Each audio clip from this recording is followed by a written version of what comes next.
Dans le cadre du cours de philosophie éthique, nous allons vous présenter les coopératives éoliennes citoyennes. Les éoliennes sont destinées à convertir l'énergie cinétique. Autrement dit, l'énergie se fait due au mouvement, en l'occurrence les vents de notre planète.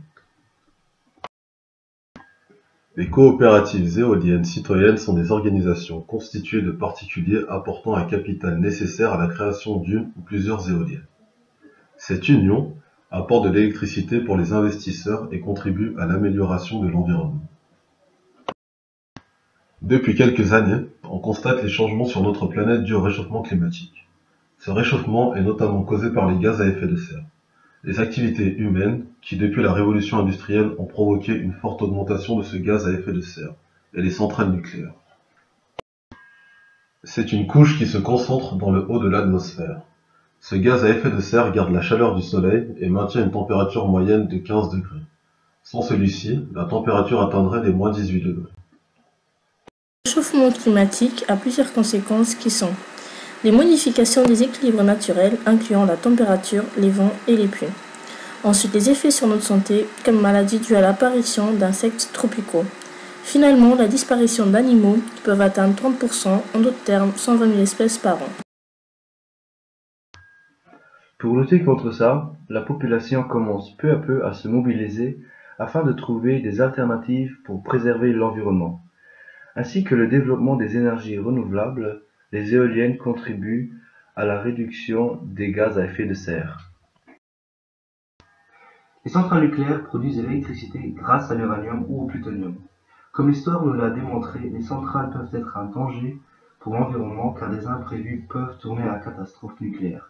Par exemple, à la chute libre de la température des réacteurs ou le débordement de l'eau. Dans ce cas, nous avons pris le cas de la catastrophe de Tchernobyl, car ce phénomène qui s'est déroulé le 26 avril 1986 a eu des conséquences néfastes sur l'environnement écologique européen. Cette catastrophe a été placée au niveau 7 sur l'échelle des catastrophes nucléaires, à savoir que le niveau 7 est le plus élevé. Au niveau humain, la catastrophe de Tchernobyl a contribué à la destruction de la population, notamment par l'apparition de nombreuses maladies telles que des cancers, de malformations de nouveau-nés. Au niveau alimentaire, on a assisté à une forte perte de bétail, ainsi qu'à des terres inexploitables par les agriculteurs. Alternative. Il existe de nombreuses solutions pour préserver l'environnement de notre terre. Le zéro déchet est une mesure qui vient des États-Unis, précisément de San Francisco. Elle consiste à ce que d'ici 2020, aucun déchet soit envoyé en décharge ou en incinérateur.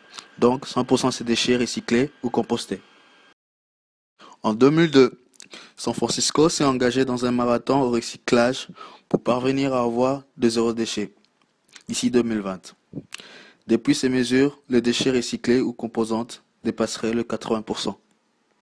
Ce résultat a été ainsi obtenu par l'interdiction des sacs plastiques dans les supermarchés, qui ont été remplacés par des sacs à papier payant.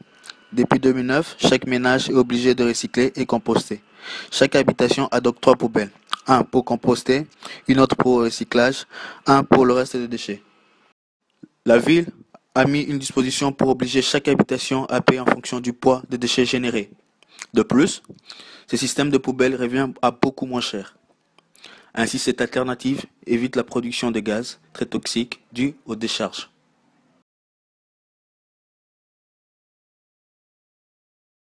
Created using Powtoon.